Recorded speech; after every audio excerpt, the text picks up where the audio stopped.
Presidente Fernando Henrique Cardoso, muito obrigado pela entrevista. Presidente, o senhor sente falta do poder? Poder o senhor continua tendo. Eu, quando digo sentir falta do poder, é de não estar lá, nesse momento, e poder propor as soluções para o Brasil, que certamente circulam pela sua cabeça.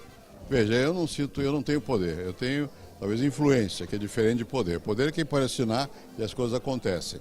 Então é lógico que a gente às vezes tem vontade de estar, mas ter uma força para pôr em prática o que pensa. Mas eu acho que a gente não deve ficar muito apegado ao poder. Acho que a gente tem que ter uma certa distância também para poder pensar no país, não em termos nem mesmo do seu partido, do seu interesse pessoal, pensar em termos do conjunto. Então, nesse sentido, eu me sinto cômodo. Presidente, o tamanho do estrago da Petrobras, que empobreceu a empresa em 58,8 bilhões, é considerado o maior propinoduto do mundo. Agora, como é que nós vamos sair dessa, presidente? Me dê pelo menos duas luzes no fim do túnel, porque uma só não basta. Veja, primeiro, isso que está dito aí, 58 bilhões, não é a questão da corrupção, é a incompetência junto com a corrupção e o fato de que houve um poder político que sustentou tudo isso. Então é uma situação difícil. Para poder sair disso, tem que mudar as práticas políticas.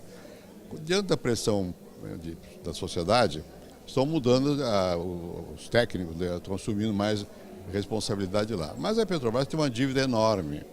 E ela tem essa dívida porque, pela mudança da lei do petróleo, ela se comprometeu obrigatoriamente a entrar com 30% de todas as novas explorações do pré-sal. Então, como é que você vai se tirar da situação em que ela está se você não mudar tudo isso? Não é? Você pode, evidentemente, ter um interesse nacional que tem que ser preservado. Se o pré-sal tem alguns postos que são melhores, devem ser preservados para a Petrobras, mas não precisa entrar em tudo, porque isso levou a um endividamento muito grande. Depois houve também um exagero no chamado conteúdo nacional. Essa ideia veio do meu tempo, tinha que ter conteúdo nacional. Agora, a proporção não pode ser imposta dessa maneira que onera muito o investimento. Então, para poder sair do buraco em que a Petrobras está, é preciso mudar de governo, na verdade, ou pelo menos mudar a cabeça do governo. Presidente Fernando Henrique Cardoso, vamos falar um pouquinho sobre o voto distrital, sim, que é uma proposta do senador José Serra, voto distrital para municípios acima de 200 mil habitantes. Qual é o seu parecer? Eu sou totalmente favorável. Eu sempre fui favorável, já escrevi dizendo isso, que eu acho que nós deveríamos começar a questão da distritalização pelo município, onde é mais natural. Veja uma cidade como São Paulo, que tem bairros inteiros sem representantes lá. Então eu achei muito boa a proposta do Serra, muito simples, muito direta. É claro que ela vai ser discutida na Câmara e é possível até que se evolua mais tarde, porque o PMDB está propondo um distritão. Eu acho que vai evoluir para um distrito misto e não tão distritão, mais para o distrital. Então eu acho que nós estamos realmente colhendo frutos de toda essa tragédia que está aí. Ficou visto também que o sistema político brasileiro faliu. Não dá para governar com 30, 40 partidos, 40 ministérios, isso é inviável. Então é preciso aproveitar essa crise para pelo menos melhorar o sistema eleitoral. E esse passo que o senador Serra deu é muito importante. O senhor falou em muitos partidos, então esse aumento de verba do fundo partidário é uma coisa que está pegando muito mal. É claro que está pegando mal, porque no momento que o governo tem que fazer um ajuste, você triplica o fundo. Quer dizer, o que vai acontecer com esses partidos que não são partidos, que são legenda? Vão receber um dinheirão? Não tem sentido. Quer dizer, eu sou favorável a que haja apoio público para os partidos, mas não exclusivamente, não nessa proporção. Se perguntar à população, a população não vai querer, porque o dinheiro sai do bolso. É um momento de contenção. De contenção, então foi um mau sinal, eu acho. Mau sinal. Presidente, agora o PT tem uma nova reflexão que o PT está disseminando do pensamento conservador e se contrapondo ao progressista. Quer dizer, quem é conservador não é progressista. O senhor deve estar a par dessa nova teoria que o PT está disseminando. Eu queria também um comentário seu. Não é nova, é antiga.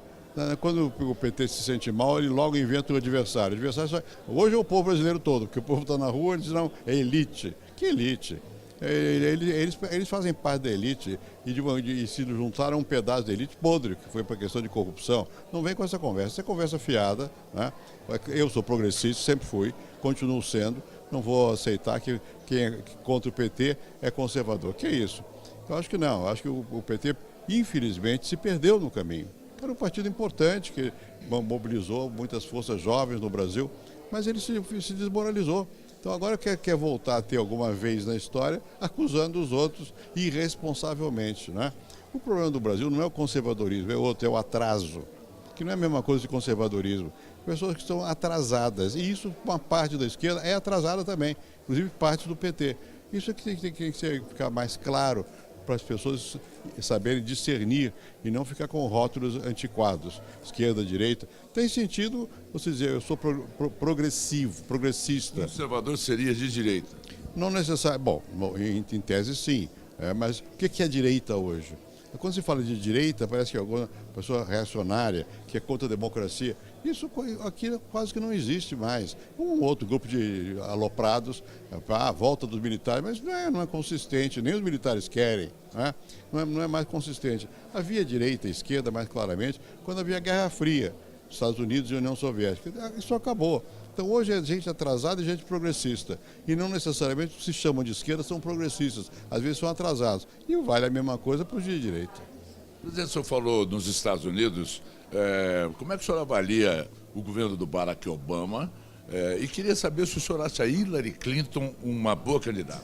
Olha, eu acabei de ver, há uns 2, 3 dias, uma entrevista do Obama sobre a questão do Irã. Muito boa, muito boa. Dizendo por que ele tinha que fazer uma tentativa de um acordo. O Obama fez o que pôde nos Estados Unidos, com um bloqueio enorme, lá sim, das forças conservadoras, que não aceitam nem que existe saúde gratuita para o povo e tal. Então, eu acho que ele fez o que pôde numa situação muito difícil. Agora, na época que Hillary foi candidata e o Obama também, eu estava do lado da Hillary. Quer dizer, eu não estava lá, aliás, eu estava lá, mas e a Hillary? Porque eu acho que a Hillary é uma mulher competente. Eu a conheço razoavelmente. Eu sei que ela é uma mulher que domina a matéria pública, ela conhece, ela é decidida, ela tem clareza, tem firmeza. Eu acho que se ela ganhar é bom para o mundo. Bom para o mundo. Bom, a sua palavra. É a lei da terceirização, presidente. Bom, eu acho que aí é outra questão do atraso também. Quer dizer, muita gente acha que vai tirar direitos. Não é. Já tem muita gente terceirizada que não tem direito algum, não é? Então você tem que entender que é preciso ampliar esses direitos. A terceirização é um fenômeno contemporâneo, vai acontecer. Se vai acontecer, vamos dar garantias àqueles que são terceirizados para que eles possam trabalhar com segurança. E no caso dessa lei, o que acontece? A empresa que terceiriza, ela é responsável para a terceirizada cumprir a legislação trabalhista. Então é preciso não confundir alhos com bugalhos. A lei não é em si negativa. Presidente, e a Indonésia? Como é que o senhor avalia o comportamento da Indonésia e nem dá bola para os apelos do governo brasileiro para poder, nessas negociações de clemência dos dois brasileiros executados? Eu sou contra a pena de morte. Eu acho que isso é uma coisa de uma violência, é uma coisa que não tem cabimento, não adianta matar como exemplo, que não é bom exemplo. Eu sou contra. Eu acho que a Indonésia tem um sistema penal atrasado, que mantém a pena de morte. E eu acho que erraram, deveriam ter aceito o pedido de clemência, né? Mas já se sabia que não ia aceitar, porque aquilo lá é de uma intransigência tal, e obviamente eles têm essa obsessão contra as drogas, a ponto de matar a pessoa. Eu acho isso um atraso grande. Mas vai abalar as relações diplomáticas entre os dois países esse episódio, não? Não creio. Quer dizer, é um certo mal-estar e tal, mas não é porque tem outros interesses do Estado, né? Presidente, a palavra impeachment não sai da boca de muita gente, do povo. Eu queria também a sua posição, a sua avaliação neste momento. Impeachment é o seguinte, está na Constituição. Às vezes os responsáveis políticos incorrem em erro, crime, né? Ou mesmo que não seja crime, perdem condições de governabilidade. Então não é um bicho de 7 cabeças e falar de impeachment é normal. Agora, a pergunta é, se aplica neste caso? Eu acho que nós temos que levar adiante as investigações, o Lava Jato, e responsabilizar quem tiver responsabilidade. Se a presidente Dilma incorreu efetivamente em alguma crime de responsabilidade, se a apuração chegar até ela, paciência. Mas eu acho que tem que primeiro fazer a apuração, né? Não botar o carro adiante dos bois. Eu entendo que o povo, por causa da situação geral, queira tirar quem está governando. Mas eu, como líder, fui presidente, tenho experiência da história brasileira, Acho que, e vi recentemente de um livro do Brasílio Salum sobre o impeachment do Collor. Eu vi como que foi um processo, não foi no começo, de repente, não. Vai num crescendo. Se houver isso, eu acho que é obrigação de quem é responsável dizer, olha, não tem mais condições de governar. Mas eu acho que você não pode propor isso desde o início do processo. Tem que avançar mais na investigação.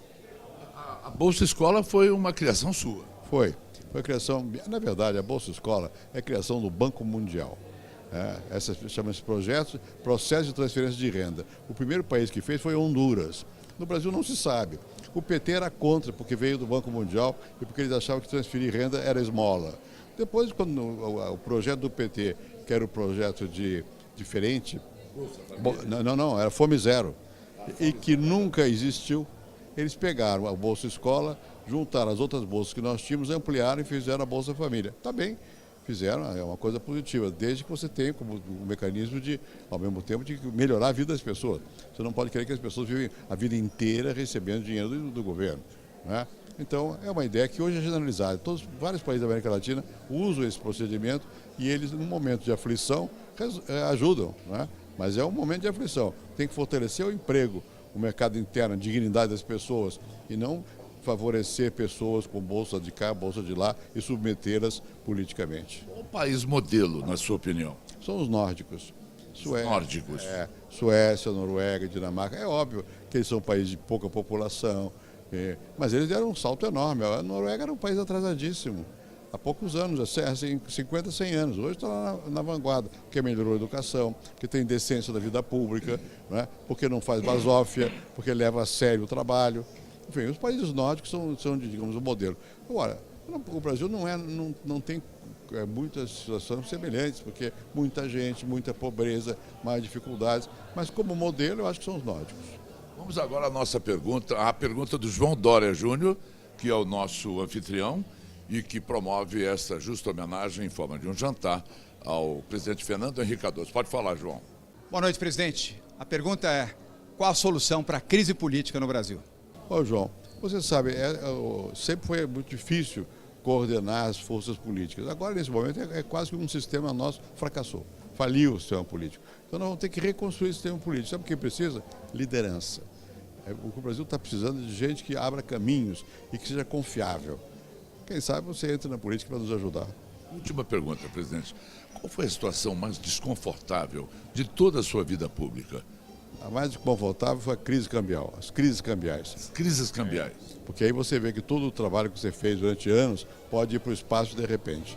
Então, aí você tem que ter realmente nervos de aço para poder aguentar e seguir em frente. Obrigado, presidente. Parabéns pela homenagem, a justa homenagem. Fernando Henrique Cardoso, especial para vocês do nosso programa na Rede TV.